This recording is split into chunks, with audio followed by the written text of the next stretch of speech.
2014 সালে টেট নিয়োগ দুর্নীতি মামলায় সিবিআই রিপোর্টে ব্যাপক অনিয়মের অভিযোগ। সিবিআই তদন্তে প্রকাশ, নকল ওয়েবসাইট বানিয়ে বাইরের লোক নিয়োগ করে ফেল করাদের পাশ দেখিয়ে নিয়োগ সহ একাধিক অভিযোগ তুলেছেন সিবিআই। প্রসঙ্গত 2014 সালে টেট পরীক্ষার উপর ভিত্তি করে প্রাথমিক শিক্ষক নিয়োগ করা হয়। 2016, 2020, 2022 এবং 2024 সালে মঙ্গলবার পর্যবেক্ষণে আদালত জানায়, এই টেট মামলার ফল যদি নেতিবাচক হয় তাহলে এর উপর ভিত্তি করে হওয়া সমস্ত নিয়োগ মামলার অস্তিত্ব হারাবে। আইনজীবীদের আশঙ্কা, গত 4 দফায় যে প্রায় 70,000 প্রাথমিক শিক্ষক নিয়োগ করা হয়েছে তাদের ভবিষ্যৎ অনিশ্চিত হয়ে পড়বে। এই মামলার পরবর্তী শুনানি 8 সপ্তাহ পরে, তার আগে সংশ্লিষ্ট সব পক্ষকে হলফনামা দিতে হবে বলে জানিয়েছে আদালত। টেট কারচুপির অভিযোগে রাহুল চক্রবর্তী সহ কয়েকজন চাকরি প্রার্থী হাইকোর্টে মামলা দায়ের করেন। এই মামলার শুনানিতে বিচারপতি রাজাশেখর মান্তার নির্দেশ ছিল, সিবিআই কে ওএমআর সিটের আসল তথ্য খুঁজতে হবে,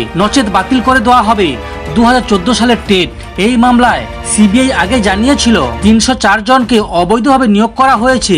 তখনই আদালত জানিয়েছিলেন, তথ্যের খোঁজে প্রয়োজনে সিবিআই ফের প্রাথমিক শিক্ষা পর্ষদ অফিসে গিয়ে তল্লাশি চালাতে পারবে। দেখা যাক এরপরে কি সিদ্ধান্ত নেওয়া হয়। সমস্ত খবর দেখতে এই চ্যানেলের সঙ্গে থাকুন।